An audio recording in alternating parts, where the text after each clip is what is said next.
मैं निस्कान नुक्कड़ लाइव से एक बार फिर आपका स्वागत है।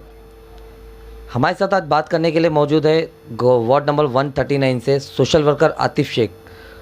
और सर, आज आपने महाराष्ट्र एजुकेशन मिनिस्टर वर्षा गायकवाड़ जी से मुलाकात की, क्या मकसद था इसका? हाँ, सबसे पहले मैं अपनी आवाम को अस्सलाम वालेकुम बोलना चाहता हूँ। आज जो हमारे गोंडी के हालात है उसकी सबसे बड़ी वजह जो है वो एजुकेशन की कमी है।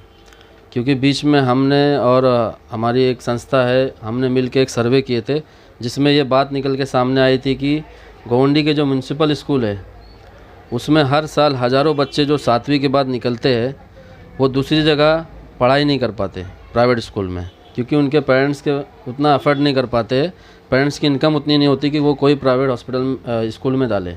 तो उसकी वजह से बहुत सारे जो हमारे बच्चे हैं वो आगे की पढ़ाई नहीं कर पाते। और जिन बच्चों के अंदर एक जुनून होता है कि नहीं पढ़ना ही है तो वो बेचारे यहाँ से कामराज नगर और चेंबूर पढ़ने के लिए जाते हैं। तो ये प्रपोज़ल लेके आज हम लोग वर्षा गायकवाड़ मैडम के पास गए थे कि हमारे इधर जो म्यूनसिपल स्कूल के हालात है तो उनको हमको जो भी हमारे म्यूनसिपल स्कूल के हालात हैं उनको हमें जल्द से जल्द मतलब ठीक करना है।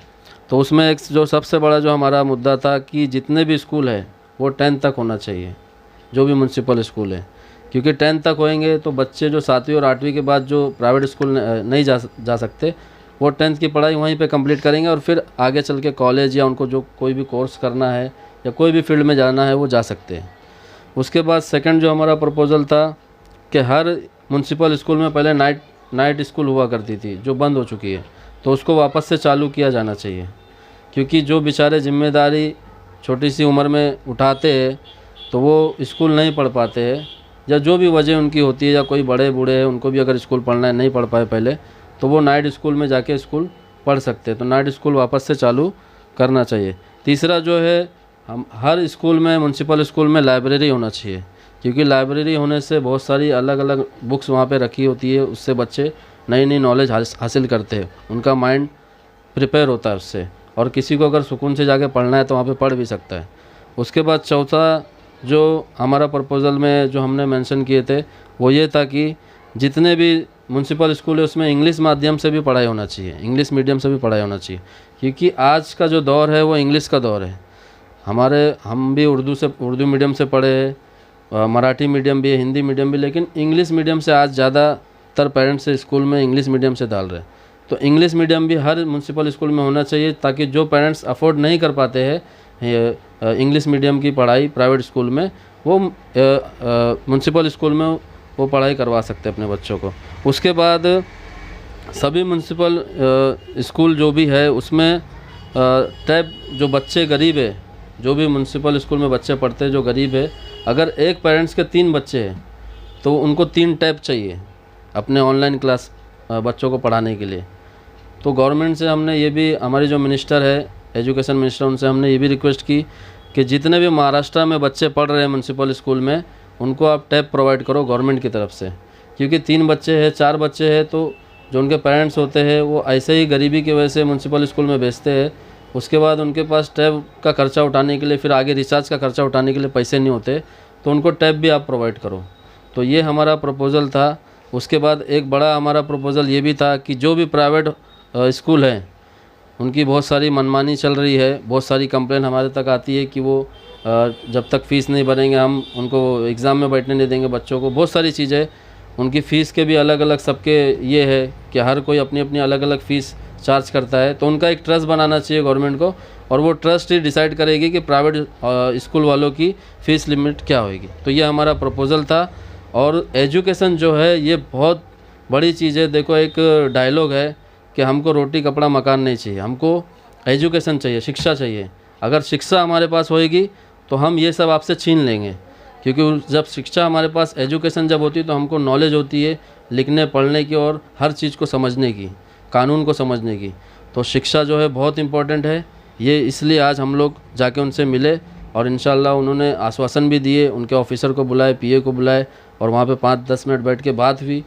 अल्लाह ने चाहा तो इंशाल्लाह ये जो प्रपोज़ल हमने दिए इंशाल्लाह कुछ ना कुछ इस पे होएगा इंशाल्लाह। आतिफ जी, हमारे जानकारी में ये है कि इससे पहले भी कई नेताओं लोगों ने इस तरह का सेम प्रपोज़ल ऑलरेडी डाला हुआ है, तो इसके बारे में क्या कहेंगे? इससे पहले मुझे तो इसकी कोई जानकारी नहीं है और वहाँ पे भी ऐसी कोई बात हुई नहीं, हमारे सामने आई नहीं कि किसी और ने भी हमारे तालुका से 171 से प्रपोज़ल दिया है। ऐसी कोई भी वहाँ पे बात नहीं हुई।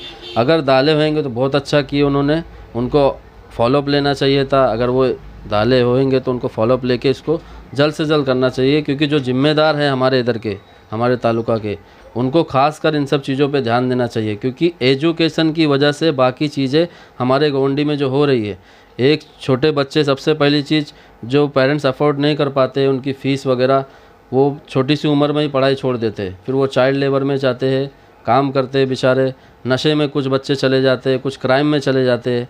तो पढ़ाई नहीं होने की वजह से ये जो इतने सारे मसले हमारे गोंडी में है, ये उनकी बहुत बड़ी वजह शिक्षा का नहीं होना, या फिर शिक्षा है तो उसका सही तरीके से बच्चों तक नहीं पहुंच रही है।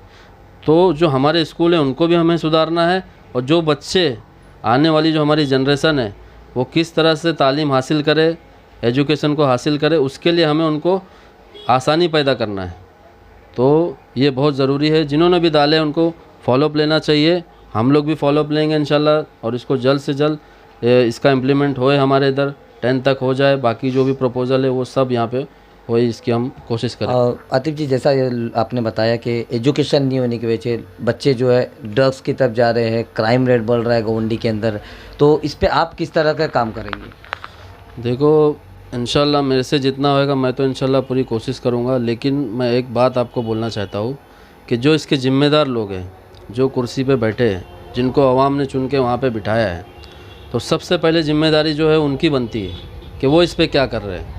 हम तो अपनी तरफ से पूरी कोशिश करेंगे, और आवाम इंशाल्लाह हमारा साथ देगी तो हम और ज़्यादा से ज़्यादा कोशिश करके हमारे इलाके को, क्योंकि देखो ये पैदा हुए यहाँ पे और यहीं पे मरना है, तो हम इसको ऐसा नहीं छोड़ सकते। हमसे जितना होएगा इंशाल्लाह हम लोग आखिरी सांस तक मैं करते रहूँगा।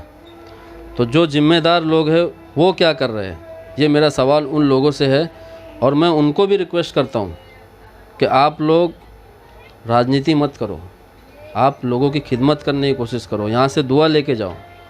अगर आज कोई बच्चा क्राइम में जा रहा है, या नशे में जा रहा है, या बाकी चीज़ों में इन्वॉल्व हो रहा है, तो उसकी सबसे बड़ी वजह है एजुकेशन की कमी, शिक्षा की कमी, तालीम की कमी। और तालीम को हमारे इस्लाम में भी बहुत बड़ा बताया गया है, कितनी सारी हदीस है उसके ऊपर। तो आप ईमानदारी से काम करो, और आवाम से मेरी गुजारिश है कि जो लोग भी अच्छे काम कर रहे हैं उनका आप साथ दो, और जो ज़िम्मेदार लोग हैं उनसे आप सवाल करो कि ये सब बुराइयां यहाँ पे क्यों फैली हुई है, और इसकी सबसे बड़ी वजह जो है वो एजुकेशन की कमी है। तो बस इंशाल्लाह मेरे से जितना होएगा मैं उतना करते रहूँगा इंशाल्लाह, और इस पे भी हम लोग काम करेंगे कि जितना जल्दी हो सके एजुकेशन का जो हमारे यहाँ का सिस्टम है वो सही हो, ज़्यादा से ज़्यादा बच्चे स्कूल जाए, और ज़्यादा से ज़्यादा बच्चे पढ़ लिख के कुछ बने और हमारे गोंडी का नाम रोशन करें। हमारे से बात करने के लिए शुक्रिया।